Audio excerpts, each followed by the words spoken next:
Hello बच्चों, कैसे हैं आप लोग। अभी हम लोग आ गए हैं अल्लामा हॉल। आप लोग देख सकते हैं अल्लामा हॉल। तो जो बच्चे अल्लामा हॉल लेने के लिए, अलॉटमेंट करवाने के लिए आ रहे हैं, तो उनको मैं इस वीडियो में कोशिश करूंगा कि सारी चीज़ें मैं बता सकूं। और कुछ बच्चे भी मिल गए हमारे जो मुझसे ही पढ़े थे और सिलेक्शन हो गया है उनका अल्हम्दुलिल्लाह। तो उनसे भी बात करेंगे और किस तरह से आपको हॉल मिल सकता है या किस तरह से वेटिंग वालों को मिलेगा, ये भी चीज़ देखते हैं ज़रा। तो चलते हैं ज़रा, आप लोगों को विजिट करवाता हूँ। ये पूरा अल्लामा हॉल है, बहुत शानदार है, बच्चे खेल भी रहे हैं उधर। और पैक्ड है, सबसे ज़्यादा बाउंडेशन इसी हॉल में है शायद। तो अभी ज़रा बात करते हैं बच्चों से। तो अब हम जानेंगे कि अल्लामा हॉल का जो अलॉटमेंट है वो किस तरह से होगा। ठीक है, बहुत सारे बच्चों को ये प्रॉब्लम हो रही है कि फिजिकल वेरिफिकेशन या हॉस्टल के लिए क्या क्या चीज़ों की ज़रूरत है। बहुत सारे बच्चों को ये लग रहा है कि अगर ये डॉक्यूमेंट हमारे पास नहीं हुआ तो हमें नहीं मिल पाएगा हॉल। तो जानते हैं ज़रा बच्चों से कि क्या इनको भी प्रॉब्लम फेस हुई और क्या क्या जो डॉक्यूमेंट्स हैं वो चाहिए। तो सबसे पहले हम लोग बात करेंगे। बेटा पहले अपना नाम बताइएगा और अभी सिलेक्शन हुआ है कौन सी साइड में, ये बताइएगा। पहले आप बताइए अरशद।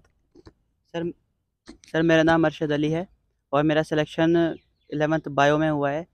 और सबसे बड़ी दिक्कत जो सिलेक्शन के दौरान हुई वो थी एडमिशन कार्ड को लेकर। तो एडमिशन कार्ड के लिए क्या हुआ कि इन्होंने हमें एक दिन का टाइम दिया, उसके बाद इन्होंने सॉल्व कर दिया उसको। और हमारी जो फ़ी रिसिप्ट थी उसको ही इन्होंने एज ए एडमिशन कार्ड उस पर फ़ोटो लगवा कर हमारे सिग्नेचर करवा कर एक्सेप्ट कर लिया। तो सबसे बड़ी दिक्कत यही थी। और एनवलप की जो बात है, एनवलप को लिए बच्चे परेशान हैं। वो 26 रुपये का स्टाम्प ही चाहिएगा। अगर हमने उसे 27 कर दिया, 24 कर दिया, 25 कर दिया, वो जब भी नहीं चलेगा। सिर्फ 26 रुपये का स्टाम्प चाहिएगा। और एनवलप कोई भी हो सकता है, आप पोस्ट ऑफिस से लें या कहीं से भी लें। सर यही है। ठीक है बेटा, थैंक यू। देखिए यहाँ एक चीज़ जो कि बहुत सारे बच्चों का कमेंट आ रहा था कि आईडी कार्ड अगर उनका नहीं बन पा रहा, मतलब एडमिशन कार्ड अगर उनका जनरेट नहीं हो रहा है तो उनको क्या करना है। तो यहाँ सॉल्यूशन बताया है कि आप फी स्लिप पे साइन करवा कर सबमिट कर सकते हैं। तो ये है, ठीक है। अब दूसरे बच्चे से जानते हैं ज़रा कि क्या क्या प्रॉब्लम हुई और क्या क्या डॉक्यूमेंट्स हैं जो कि चाहिए। प्लीज़ बताइएगा। सर मेरा नाम अब्दुल समद है। मेरा admission class 11th PSM site में हुआ है। जब मैं पहली बार आया तो मुझसे सबसे पहले गया था सैयद हामिद स्कूल में। वहाँ गया, वहाँ मेरी फ़ी स्लिप मांगी गई, उस पर सिग्नेचर हुआ और मुझे क्लास अलॉट हुआ। क्लास अलॉट होने के बाद हमसे बोला गया आप जाके फ़ीस सबमिट करी हॉस्टल की फ़ीस हमने सब सबमिट करी। जो सबमिट थी, हमको 2 रिसीप्ट मिली थी, एक स्टूडेंट के लिए, एक वार्ड के लिए। हम लोग वहाँ गए, वार्ड वाली फ़ीस उन्होंने रख ली, स्टूडेंट वाली हमको वापस कर दी। अब बात आई थी कि हम लोग सारे डॉक्यूमेंट सबमिट कर दिए जो गिवन थे, जैसे कि पेरेंट्स का आधार कार्ड, उनकी फ़ोटोग्राफ, 2 एनवलप जिस पे एड्रेस लिखा गया है विद पिन कोड, जहाँ पे आप रहते हैं। पिन कोड बहुत इंपॉर्टेंट है, उसके बिना सबमिट नहीं हो रहा था। उसके बाद हमको वो सबमिट करना था। फिर एडमिशन कार्ड भी सबमिट करना था, उसकी दिक्कत आ रही थी। तो पहले दिन तो क्या हुआ, उन्होंने कहा एडमिशन कार्ड के बिना सबमिशन नहीं होगा। फिर हमने थोड़ी बात, हमको बहुत डिले करा, 1 घंटा करके डिले कराया हम लोग से। फिर शाम को बताया उन्होंने कि उन्होंने बात करी है मेन एमयू कंट्रोलर से। उन्होंने बताया है कि 3 घंटे के अंदर एडमिशन आ जाएगा, आप कल आके अपना रूम ले लीजिएगा। लेकिन अगला दिन हो गया, एडमिशन कार्ड नहीं आया। फिर सुबह 9 बजे का टाइम दिया इन्होंने, हम लोग 9 बजे आए, वो लोग 9:20 तक आए। उन्होंने हमको बताया कि एडमिशन कार्ड अभी जनरेट नहीं हो पा रहा है, तो अब आपकी जो एडमिशन के टाइम में जो फी स्लिप सबमिट हुई थी वही चलेगी। उस पर आपको अपनी एक फ़ोटोग्राफ चिपकानी है विद योर सिग्नेचर। वो सबमिट किया, वही आपका एडमिशन कार्ड की तरह वो होगा। फिर ये सब हो गया, पूरी वेरीफाई हो गई हमारी फ़ाइल, वो सबमिट हो गई फ़ाइल। फिर हमने जस्ट बगल वाले काउंटर पे पैसे जमा करे डाइनिंग हॉल के, 7,000 फॉर 5 मंथ्स, यानी कि 1,400 रुपीज़ पर मंथ।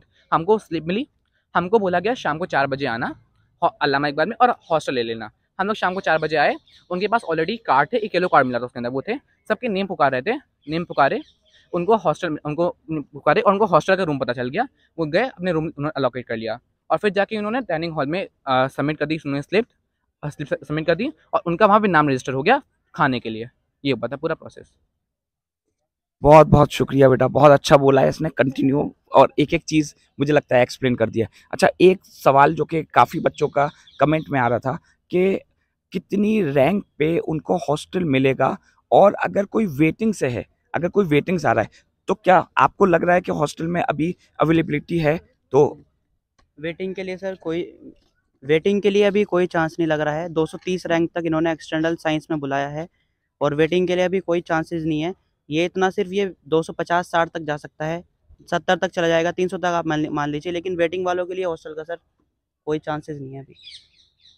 चलिए, तो वेटिंग वालों के लिए थोड़ा सा अभी मुश्किल है, मुझे लगता है थोड़ा सा नहीं बहुत ज़्यादा मुश्किल है, क्योंकि ऑलरेडी यहाँ बच्चे अभी हम लोग को काफ़ी बच्चे मिले जो कि रैंक जिनकी 400 के आसपास है, लेकिन अभी उनको हॉस्टल नहीं मिल पाए।